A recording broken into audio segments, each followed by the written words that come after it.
Olá, sou Nereide Santa Rosa, CEO da Underline Publishing e editora da antologia Words from Overseas.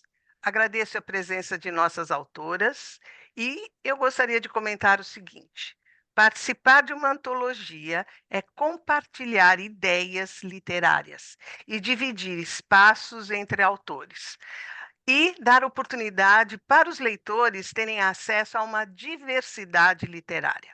A antologia Words from Overseas, além de reunir uma gama de escritores, trouxe uma proposta diferenciada: reunir gêneros literários e línguas diversas.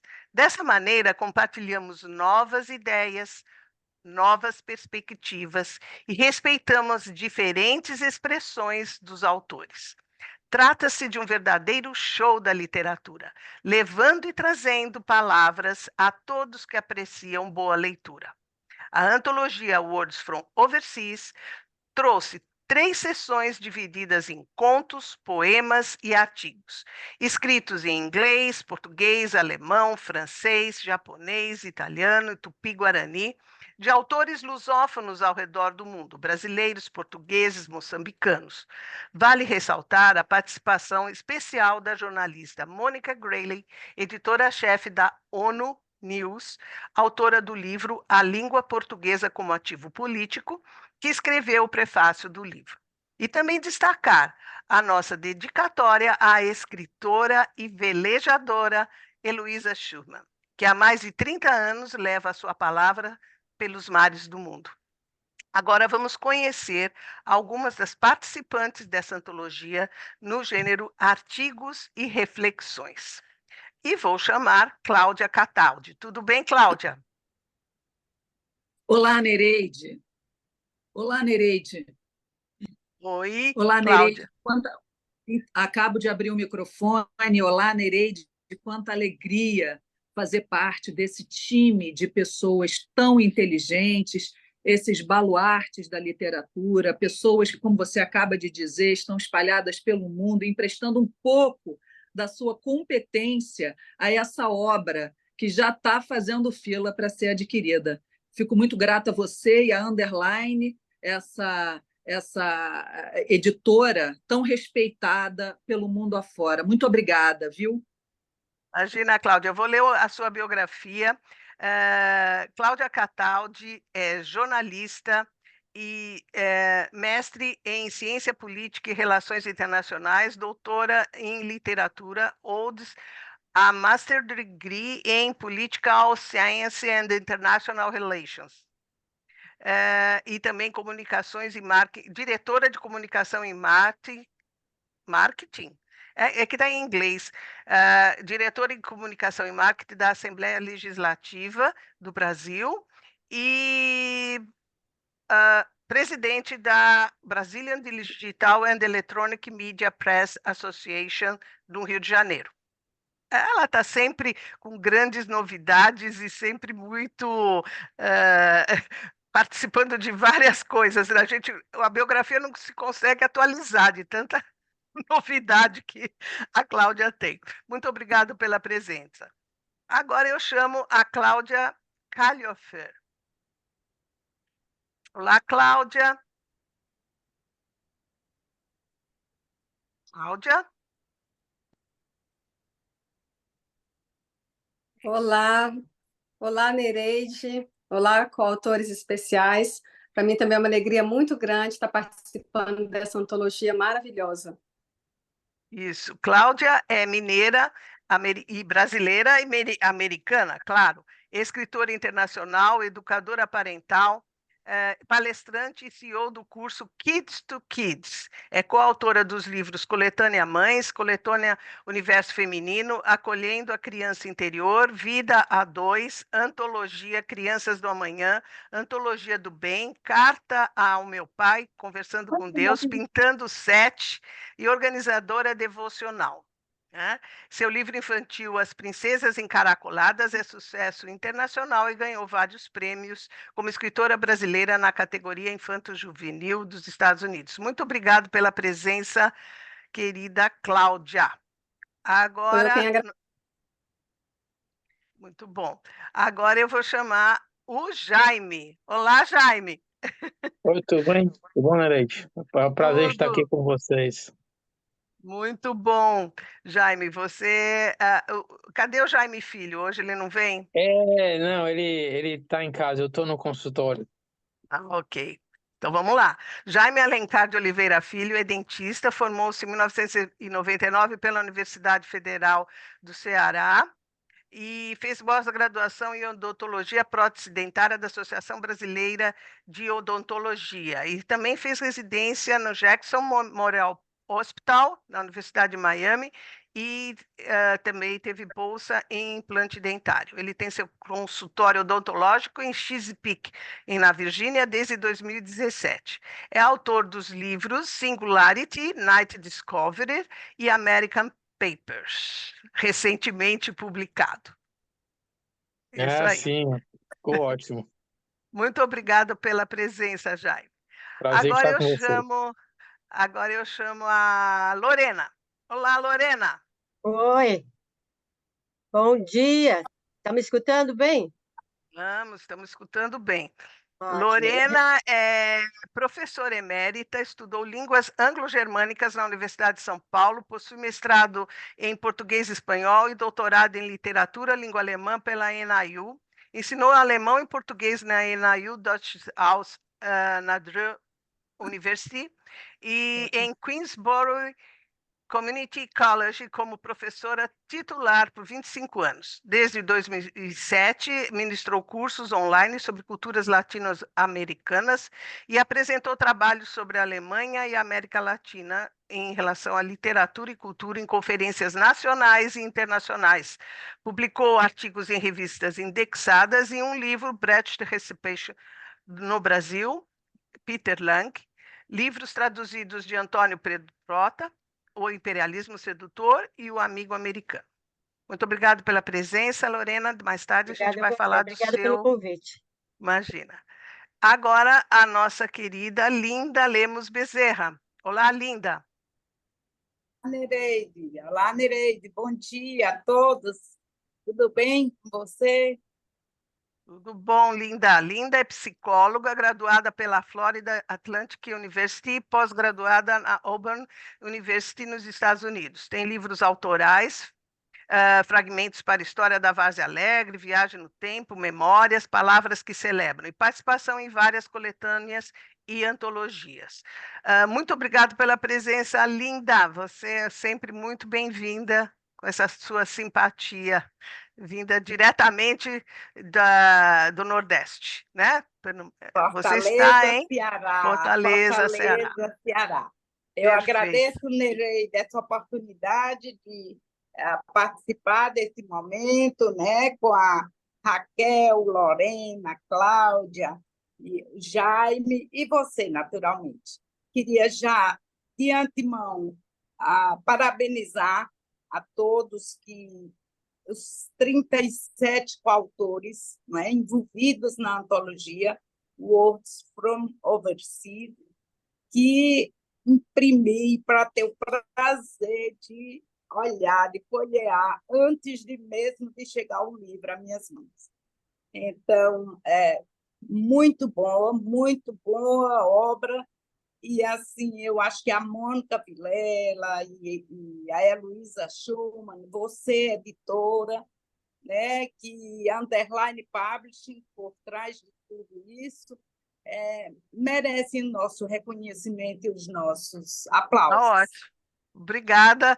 Depois você vai comentar mais sobre o seu próprio texto. Agora eu chamo a Raquel Naveira. Raquel, tudo bem? Abraço a todos, um prazer estar participando, velejando por mares com essa antologia. Um abraço a todos. Obrigado, Raquel. Raquel Naveira nasceu em Campo Grande, Mato Grosso do Sul, e formou-se em Direito e Letras, mestre em Comunicação e Letras, e pertence à Academia Sul-Mato-Grossense de Letras e ao PEN Clube do Brasil. É diretora cultural da União Brasileira de Escritores de São Paulo. Escreveu vários livros, entre eles Abadia, poemas, e Casa de Tecla, de poemas, e foi finalista do Prêmio Jabuti de Poesia. Senhora é o seu primeiro volume editado em Portugal. É um prazer estar aqui, Raquel. Você aí, um Prazer nome, imenso. um nome de referência na literatura brasileira. Estar com a gente é muito Obrigada. especial. E agora nós vamos começar essa nossa conversa sobre os textos que vocês escreveram. Eu gostaria que vocês comentassem, eu vou chamando cada um, comentando sobre cada texto e a importância que vocês sentiram pelo tema, pela participação da antologia, o que vocês destacariam nos seus textos. Antes de a gente começar, eu gostaria de deixar claro que fizeram também parte dessa parte da antologia de artigos e reflexões os seguintes autores que não puderam estar presentes hoje aqui, que é a Mila Lopes, Nixon Mariano, Maristela Rocha, Fábio Cerqueira, Mônica Septímio e Neuza Scalea.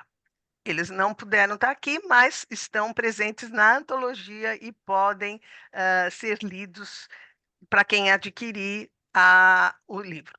Então, eu gostaria de chamar a Cláudia Cataldi, que publicou o texto em inglês, Governance, Comparative Analysis Between United States versus Brasil. Um tema bem interessante. Cláudia, você está aí? Estou sim, Nereide. Está sem imagem, mas eu gostaria que você comentasse e esclarecesse em português sobre o seu tema e o que você gostaria de comentar. Muito obrigada pelo espaço. Também não estou entendendo a razão pela qual a minha imagem não aparece. Eu coloquei aqui o microfone on e, na mesma hora, a imagem sumiu. Enfim, acho que o que importa é o conteúdo, porque a minha mensagem ao escrever esse texto foi o desejo de apresentar a governança, tanto para os brasileiros, os falantes de inglês, quanto para os americanos, que ainda não tiveram oportunidade de se familiarizar com esse termo. Porque a governança ajuda os projetos governamentais a obterem os melhores resultados de uma forma ágil, gerando políticas públicas mais eficientes para toda a população. Ela é uma ferramenta poderosíssima, Nereide, que, quando conhecida e corretamente adotada, ela é capaz de frear quaisquer possibilidades de tudo aquilo que a sociedade quer evitar, que é o roubo, a fraude, o desvio e o mau uso do dinheiro público, através dos seus mecanismos fundamentais, que são a liderança, a estratégia e o controle. Então, eu quis, de uma forma leve, simples e fácil, transmitir esse conhecimento, deixando para a eternidade, nessa antologia, sendo uma das 37 autoras que você tão gentilmente convidou pela Underline Publishing. Muito bom, excelente. Pena que a sua imagem não está presente, mas a sua voz e a sua mensagem está gravada. É isso aí, Cláudia. Eu acho que o seu texto é muito importante. Ele inicia, inclusive, essa parte da antologia sobre artigos e reflexões, realmente para provocar reflexões, tanto nos leitores de língua inglesa e também brasileiros que sabem ler inglês. Mas, enfim, muito obrigado pela participação e tá aí o seu recado dado. Agora eu vou chamar a Cláudia Halhofer. Olá, Nereide. Olha só, estou aqui com o livro em mãos, a antologia que está lindíssima. E, em relação ao meu texto, eu quis escrever uma experiência pessoal para motivar o leitor que nunca é tarde para aprender. Então, eu conto a minha história, né? Que quando eu era criança, uma criança pobre lá em Minas Gerais, eu ficava fascinada quando eu via as Olimpíadas e eu via aquelas pessoas, né, aquelas atletas patinando no gelo. Eu achava aquilo maravilhoso, eu ficava fascinada, mas que para mim era um sonho muito distante. Eu ficava imaginando como que elas conseguem fazer aquilo, como que elas conseguem patinar no gelo. E eu nunca nem tive um patins na minha vida, então para mim isso era um sonho muito distante. E eu quis então escrever essa experiência pessoal. Então, os anos foram passando, eu casei, né? Moro aqui nos Estados Unidos há 14 anos. Hoje eu tenho 3 crianças e há 2 anos atrás elas me pediram para colocar elas, né, na aula de patinação no gelo. E eu as coloquei, então, elas aprenderam a patinar, gostaram muito, só que elas começaram a pedir, mamãe, eu quero que você venha patinar com a gente, porque o papai, né, o pai americano ia lá, patinava, mas eu nunca, gente, nem patinei na minha vida. E como as minhas crianças insistiram muito, o que uma mãe não faz por um filho, né? E eu expliquei para elas, olha, mamãe nunca... Mas, mamãe, entra na aula. Se a gente aprende, você também vai aprender. Você é capaz, eu acredito em você. Então, meu filho me motivou, foi através do meu filho mais velho, das minhas meninas, eu acabei entrando na aula. E antes eu achava que eu não ia aprender. Eu falei assim, mas a mamãe já está velha, a mamãe com 45 anos, uma coisa que eu nunca patinei, um esporte difícil. Não, mamãe, mas a gente acredita em você, a gente quer que você venha patinar com a gente. Então, essa era a mensagem que eu queria deixar com vocês, com esse texto que eu escrevi. Hoje eu estou patinando, estou no básico 3, indo para o básico 4, e eu amo, eu encontrei na patinação assim, uma coisa que eu realmente gosto de fazer, e principalmente por poder praticar com os meus filhos, deixar eles felizes, isso me deixa muito feliz também. Então, se a gente quer, nunca é tarde para aprender. Perfeito. É isso mesmo, nunca é tarde para aprender. Inclusive, esse é o título do seu É texto. o título do tema, isso. É, exatamente. E é um exemplo muito válido para que a gente possa refletir também sobre essas questões que a gente tem que enfrentar os nossos desafios, né? E isso nos levar para frente. Eu Isso. agradeço bastante você ter participado da antologia. Muito obrigada. Agora eu gostaria de... Jaime, você está conseguindo entrar? Sim, estou aqui. Então vamos lá, agora é a sua vez, Jaime. Agora você vai ter que me explicar e aos nossos leitores toda a sua proposta aí, que foi imensa. E se quiser falar também do Jaime Filho, sobre o texto dele, o Jaime escreveu e participou com 4 artigos, né? Jaime publicou Positive Mindset and God Influencing Our Life. Sic far, esse você escreveu em latim, esse sic parvis magna. É, The ultimate warrior and be the good. E o Jaime Filho, que não está aqui, mas é o filho do Jaime, que também é escritor, ele publicou o artigo Exploring Space-Time, sobre a questões de astronomia, muito bom. Enfim, Jaime, a palavra é sua. Muito obrigada.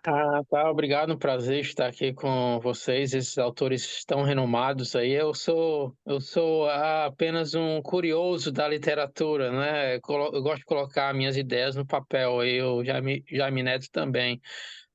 Basicamente é um prazer, né, fazer parte da antologia, né? Estamos com a Nereide há algum tempo, publicando outros trabalhos também.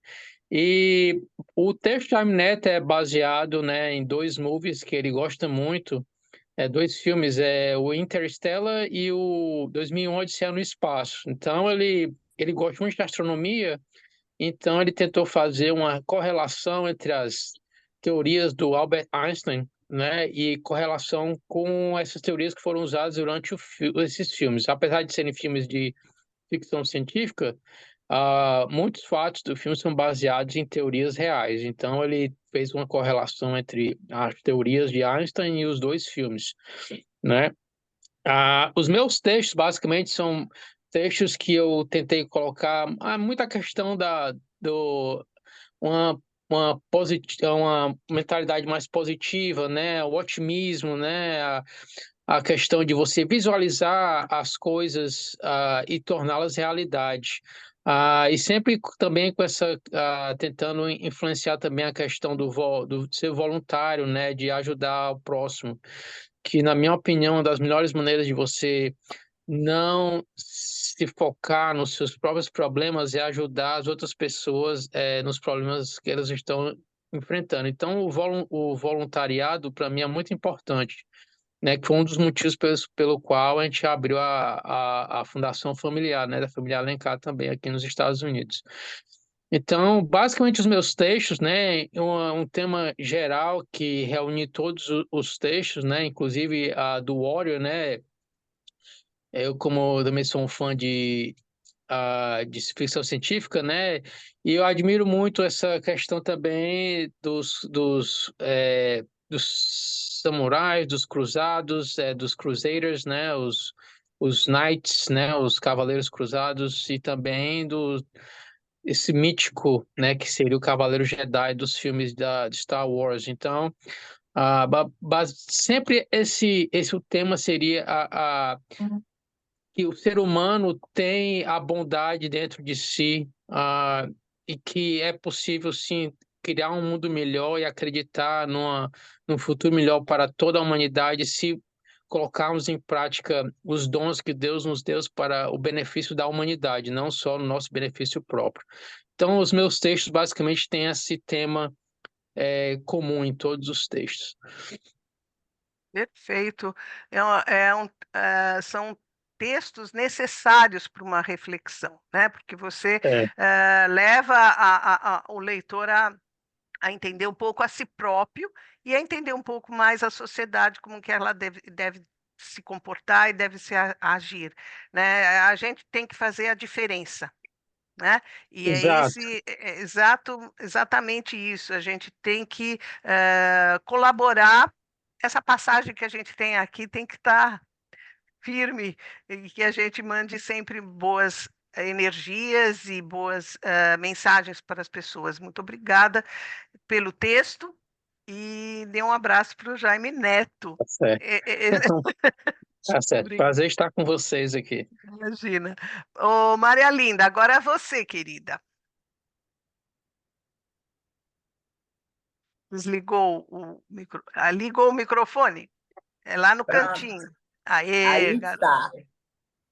Pois é, Nereide, eu também, ouvindo aqui o Jaime falar, a preocupação dele com esse lado humanitário, né, do voluntariado, do ver as pessoas assim com mais carinho, com mais suavidade, né, com mais delicadeza, compreensão. E, assim, foi nessa linha aí de raciocínio que eu escrevi Gratidão à Nobreza de Atitude, né? No caso,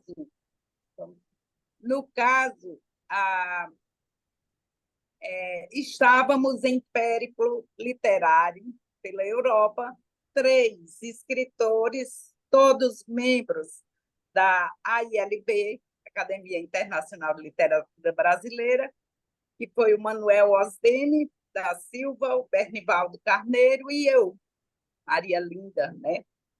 E aí nós chegamos e encontramos uma pessoa que representa todos, assim, em termos de nobreza de atitudes, que foi, me permitam ler aqui o nome para não errar, Dr. Ivo da Piedade Álvaros Furtado. Estávamos no dia 5 de maio de 2023, numa tertúlia literária, como chamam os portugueses, né, esses maravilhosos encontros, e, assim, em um local que é histórico, que era no Palácio dos Arcos, em Oeiras, né? Dizem que desse palácio, da varanda desse palácio, Dom Manuel assistia, era um palácio usado para a caça, e assim, olhando o mar, ele assistiu as caravelas saírem para as Índias. Então, o doutor Ivo recebeu essa comitiva com assim, uma nobreza de atitude, porque num evento desse tem os prós e os contras, enfim. E ele, assim, foi uma pessoa que lidou assim, com todo um grupo de uma forma muito legal. E me chamou a atenção isso, como é importante você ver as diferenças individuais, culturais, você, né, ter empatia pelo ser humano, você tratar as questões com delicadeza, com suavidade, principalmente agora, nesse instante que a gente sequer tem tempo, as demandas são muito grandes, a gente não está tendo tempo de, na verdade, olhar para essas questões, para as pessoas. Então, acho que é momento, sim, de fazer uma reflexão sobre a paciência que nós devemos ter, né, para com os outros, e nem todos pensam da mesma forma, nem todos andam no mesmo ritmo, e me preocupa um pouco a questão da tela. As telas, nós estamos nos comunicando através das máquinas, e é muito legal o avanço da tecnologia, mas me preocupa que a gente, assim, isso não venha substituir ou perder, ocupar o espaço dessas questões de relacionamento humano, né? É por aí. Eu vejo só minha imagem, não vejo as demais, não sei o que pode ter acontecido. Não, nós estamos aqui, é que você está em Pronto. destaque. Agora Estamos sim, liguei. ouvindo você atentamente.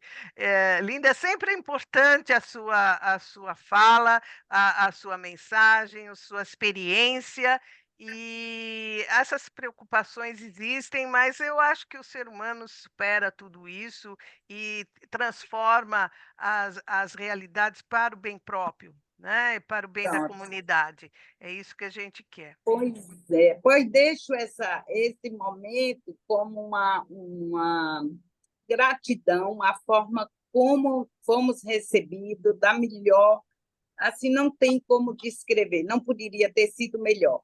E a gentileza do doutor Igor. É um médico cardiologista que também se dedica à poesia.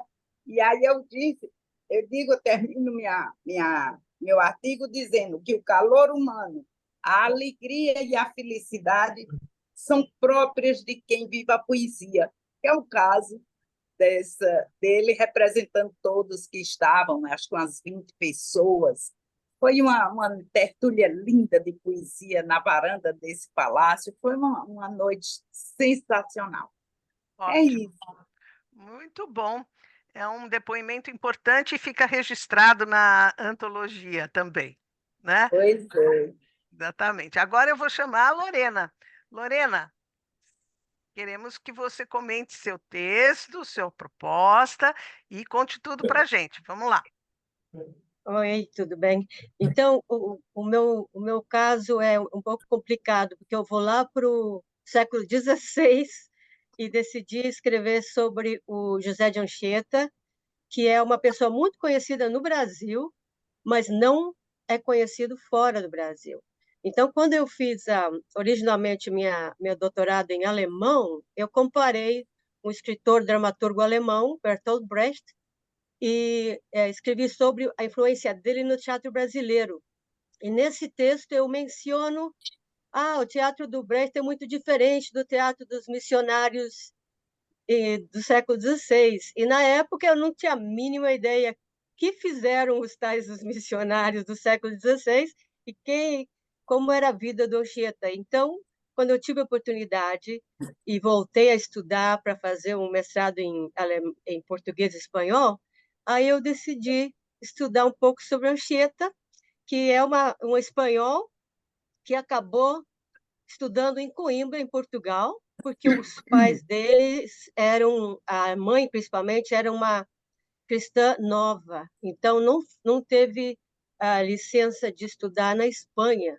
Então mandaram ele para Coimbra e de lá ele, graças a Deus, mandaram ele para Coimbra, porque daí, com 19 anos, ele era uma pessoa muito frágil, um pouco corcunda, problema de saúde. Acabaram mandando ele para o Brasil para ensinar latim para as pessoas que estavam sendo treinadas para serem missionários e também para melhorar a saúde dele. E ele acabou ficando lá o resto da vida toda e foi uma grande influência não só na língua brasileira, português, e também ele é considerado o pioneiro do teatro brasileiro, com as obras que ele escreveu, obras que ele fez, encenou com os índios, principalmente porque ele ficou traduzindo, escrevendo, por exemplo, rezas em tupi para os missionários. Quando alguém morria, eles falavam em tupi, em vez de falar português, que os índios não entendiam, e assim por diante. E graças a ele acabou escrevendo uma gramática tupi, e por causa disso, muitas palavras do Tupi entraram no português do Brasil, que não existem no português de Portugal. Então, eu considero esse meu artigo, tem vários temas, na verdade, que é migração, que é educação, realização pessoal. Ele, como uma pessoa frágil que foi para lá para se recuperar, ele acabou sendo um gigante dentro do desenvolvimento do Brasil.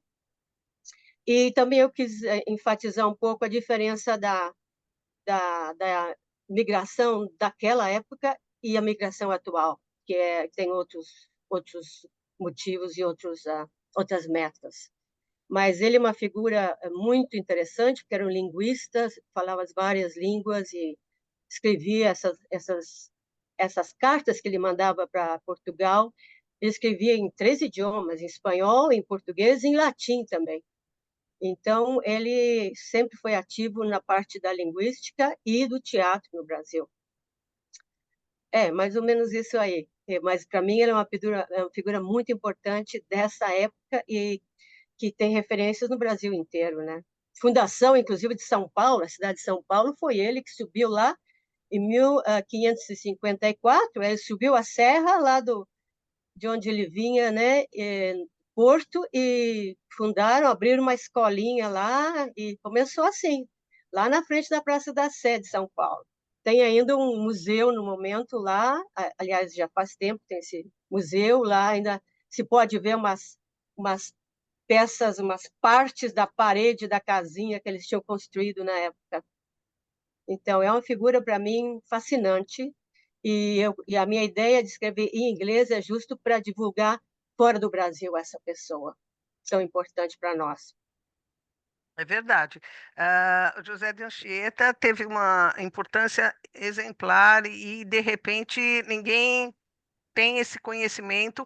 Muita coisa é transformada, né? Algumas coisas precisam ser esclarecidas, algumas coisas precisam ser analisadas. Então, quanto mais informações, que nem o seu texto, traz, que a gente possa divulgar, as pessoas podem analisar e refletir sobre o papel de José de Anchieta na literatura brasileira e também no cenário histórico brasileiro. Como você falou, o pátio do colégio está lá, conheço muito, o pátio do colégio onde funcionou a escola da Fundação de São Paulo, e realmente quem visita pode pode ver uma parte da parede, né, da construção. São referências que a gente precisa ter e refletir sobre isso, né, E Raquel? Você, Raquel, manter vivas também, né? Informar é. as outras pessoas que não lembram. Existem sempre a questão atual da descolonização, né, da decolonização, o papel dos colonizadores, o que acontecia, mas a figura em si humana de José de Anchieta é interessante de se resgatar e analisar.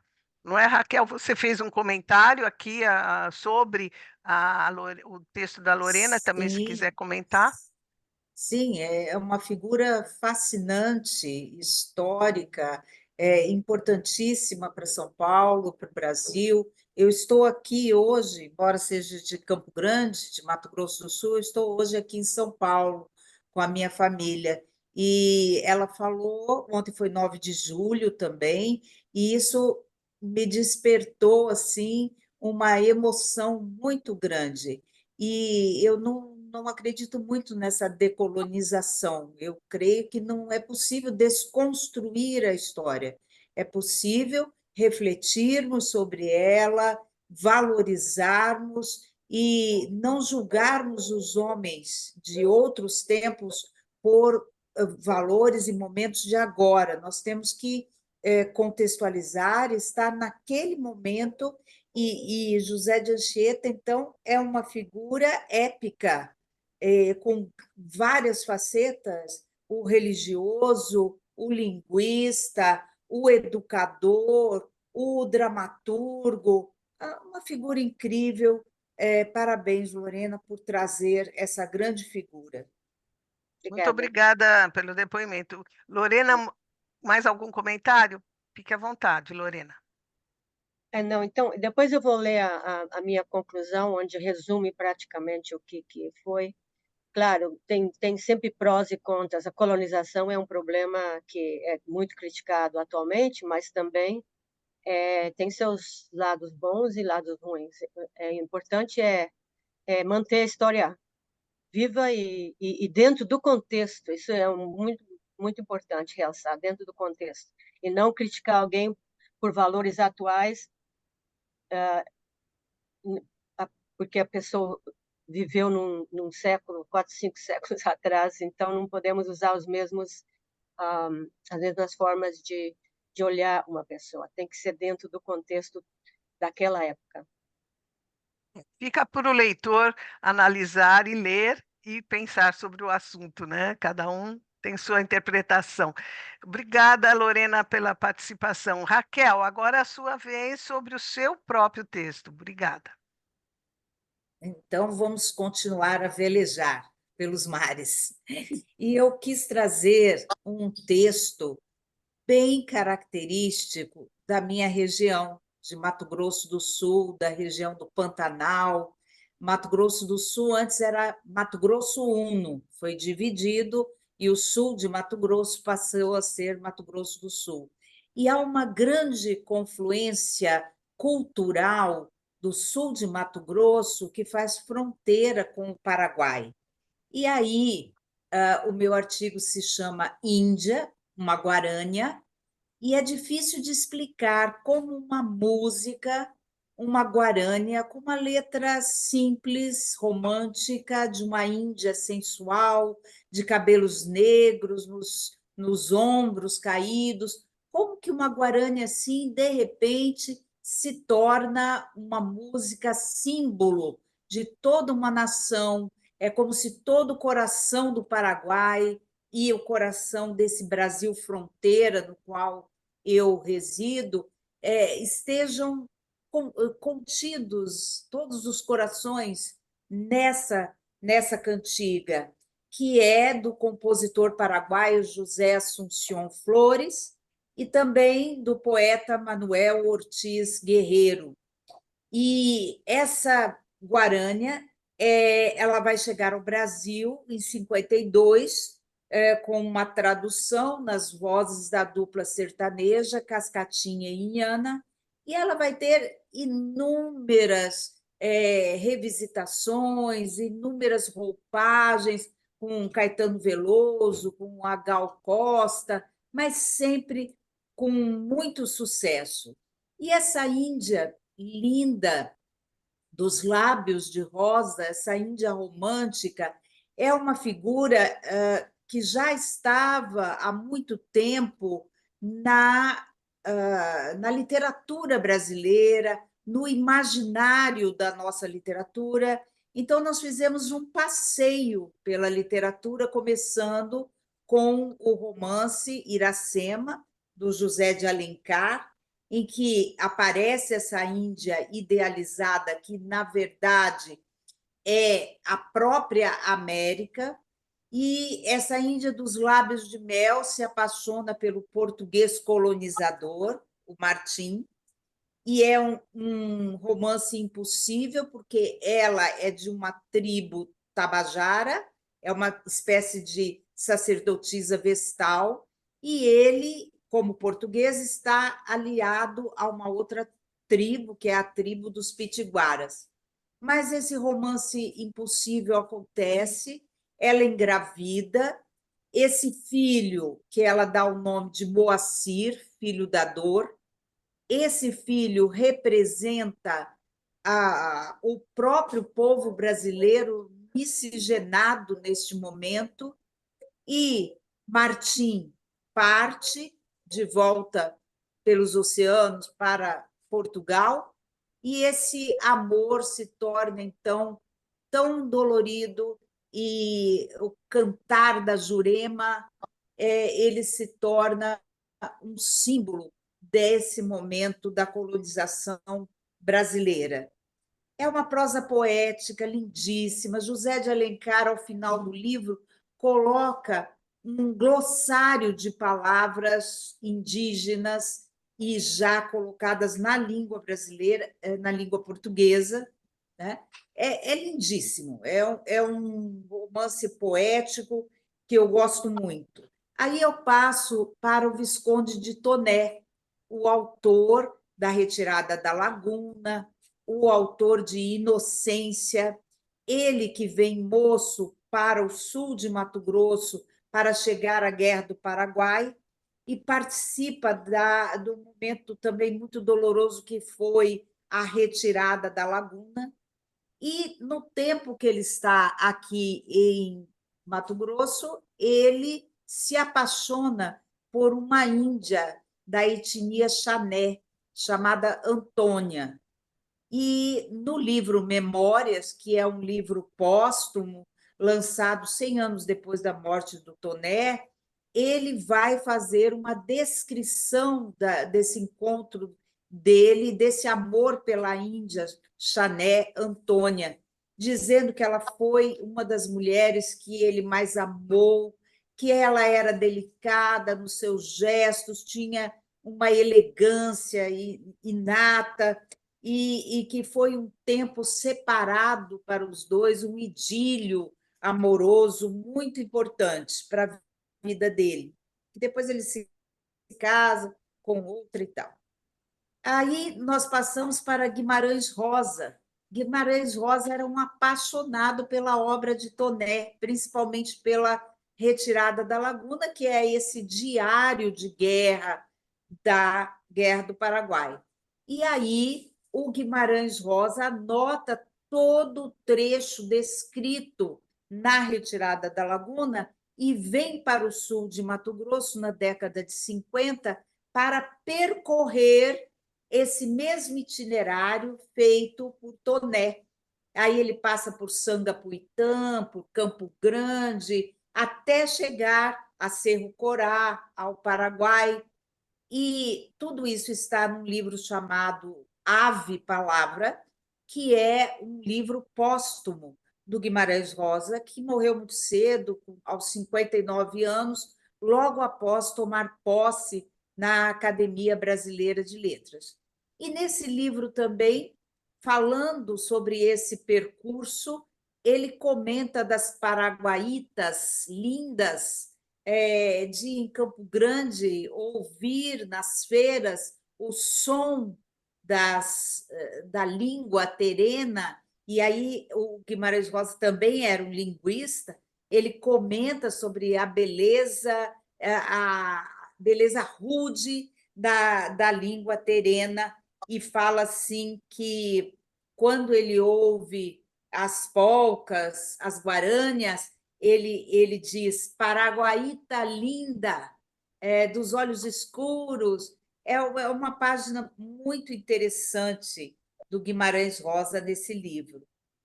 Eu E acho que aí, eu queria que você explicasse assim mais detalhada sobre o texto do Guarânia, principalmente explique para os nossos leitores o que é Guarânia, que a acho que todo mundo guarânia conhece. a guarânia é um ritmo Uhum, lento, ele é próprio, característico do Paraguai. As uhum, polcas e as guarânias são canções paraguaias, mas elas foram totalmente absorvidas pelo sul de Mato Grosso, onde eu moro, pela fronteira. uhum. É algo que faz parte da identidade, então, dos dois países, do Paraguai e do Brasil. Quando nós ouvimos o som das polcas e das guarânias, nós damos gritos de guerra, gritos de felicidade, nós Olha, saímos dançando, valsando, guaranizando, né? É uma coisa assim que faz parte das nossas raízes, das nossas origens. exato. Sim, e o próprio Almir Sater, Marcelo Loureiro, tantos artistas nossos do sul de Mato Grosso colocam essas guarânias nos seus repertórios e nos sons das suas violas. Helena Maravilha. Meirelles, né? Por isso Também que foi muito importante essa participação da antologia, resgatando essa cultura toda, que isso. quase não é tão conhecida no geral, mesmo aqui no exterior, e então valeu muito a pena, muito bom, excelente. O que que vocês Sim. acharam, o As pessoal? violas, as harpas, né? E Ô, aí eu Lorena, ô, Linda, o que que vocês acharam da texto da Raquel? Olha, é um resgate realmente a uma etnia indígena. Vi outro dia, Nereide, você na ILB tem escritoras de origem indígenas fabulosas. Eu vi Aham. outro dia um book box, alguma coisa assim. E assim, esse resgate passa pela minha terra, porque ela mencionou muito bem o autor da Virgem dos Lábios de Mel, da Iracema, Índia Iracema, Isso. que José de é José de Alencar, Alencar, José de Alencar, cearense, maravilhoso. cearense, não é? Então, autor de muitas obras, e todas faz referência a essa E grande época. influência do Machado de Assis. Machado de Assis se influenciou muito e conheceu também, José de Alencar. muito bom, gente. Nós não podemos se estender muito, porque temos aqui o nosso horário, mas o tema está registrado, está lindo. Lorena, quer falar rapidinho alguma coisa? Eu queria só realçar que me lembra muito que eu sou do Rio Grande do Sul, eu sou gaúcha, e nós temos também essa conexão direta com o Uruguai, com a Argentina, e tem muita, e por causa do gaúcho, né, que é o negócio do Pampa, nós temos muita influência da Hispano-América, que aqui também reflete um pouco, que eu achei muito interessante. Muito bom. Fronteira, né? Muito bom momento, muito bom encontro. Eu queria concluir, Nereide, é possível? Pode concluir rapidinho, Raquel, para a gente Sim. depois fazer as Então, e nossas aí despedidas. eu concluo com um passeio pelo Mercadão da minha cidade, o Mercadão Municipal, que é um lugar onde ficam as índias vendendo pequi, vendem orquídeas, tem uma estátua da Índia terena, que é aquela cerâmica com flores delicadas brancas, e eu concluo assim, quando vejo uma índia. De repente, uma delas se levanta. É uma índia jovem, com cabelos lisos e longos como crinas. Remexe os quadris, enquanto carrega na cabeça uma lata de cajus de castanhas claras como bicos de pássaros. Nas mãos, carrega um vaso de avencas. Desprende-se dela o perfume de frutas maduras, de seixos rolados, de plumagens vermelhas. A primavera fez ninho dentro dela. Obrigada. Muito lindo. Muito bom, muito obrigada, Raquel.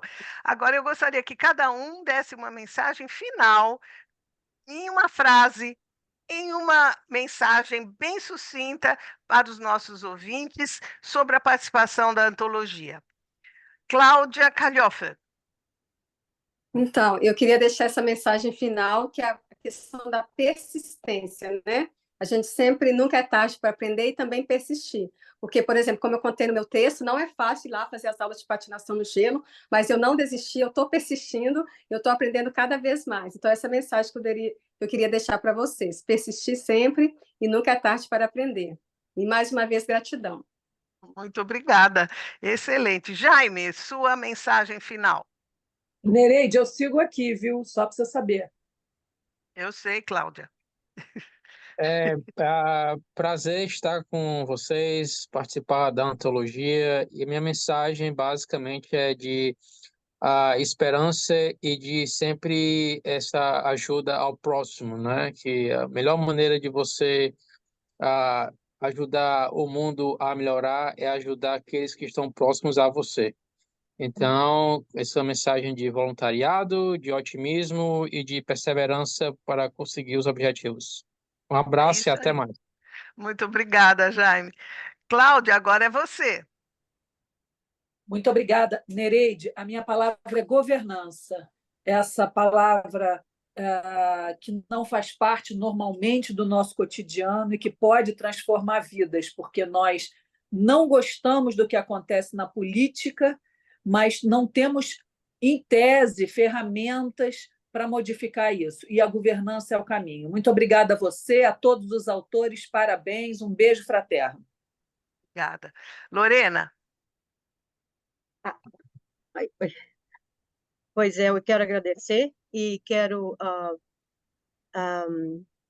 realçar que é muito importante vermos o que formou a nossa cultura e dedicarmos tempo e informação e educar as novas gerações sobre um passado que fica bem remoto, mas que é muito importante para todos nós e para a nação brasileira, obviamente.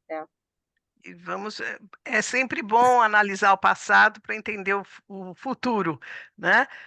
E o presente. A gente precisa sempre ter essas referências que são importantes para a nossa compreensão. Obrigada, Lorena. Maria Linda, suas palavras finais. Só dizer primeiro que já espero a segunda antologia. Já aguardo o tema para ir me preparando e tal. Fenomenal. Parabenizo a todos uma vez mais pela merecida obra. A segunda coisa é dizer que nunca, e espero que na nossa vida nunca seja devaneio, quimera, utopia, ilusão. Você acreditar no outro, olhar para o outro, dedicar alguma atenção ao outro e fazer uma reflexão sobre a ideia de que nenhum homem é uma ilha e que nós precisamos das pessoas e que isso nos dá alegria e leva alegria. É basicamente isso. Muito obrigada, Maria Linda, você sempre... Obrigada. E Raquel, suas palavras finais. Nereide, eu sou uma apaixonada pela lusofonia, pela literatura, e foi um prazer velejar pelo mundo nessa antologia. E a minha palavra, nesse momento overseas, é fronteira, essa cultura da fronteira, essa fronteira também entre países, entre nações, essa fronteira invisível entre o bem e o mal, entre aquilo que é belo e aquilo que nos traz um horror. Hoje em dia é o que estamos vivendo. Então, a palavra é fronteira. E a minha gratidão, porque, como disse o Drummond, gratidão é uma palavra tudo. Obrigada. Imagina, obrigada a vocês, a todos, pela participação. Eu acho que a antologia Words from Overseas trouxe essa oportunidade da diversidade e da união, né? Então, é isso que foi meu objetivo ao organizar, ao propor. E eu estou muito feliz. Hoje nós estamos encerrando um ciclo de 3 lives, cada uma com o seu grupo, né? Contos, poesias e artigos e reflexões, e estou muito orgulhosa de todos vocês estarem conosco. Muito obrigada. E o lançamento presencial será na Book Fair Miami, 22 de novembro. Estaremos lá recebendo vocês, quem puder estar presente, será maravilhoso. E a partir de agosto nós vamos abrir o edital para o segundo volume, Olinda, porque a repercussão está sendo muito boa. Muito obrigado a todos, um grande abraço e até a próxima, gente. Até Obrigada. a próxima. Tchau, gente. Abraço. Tchau. Tchau.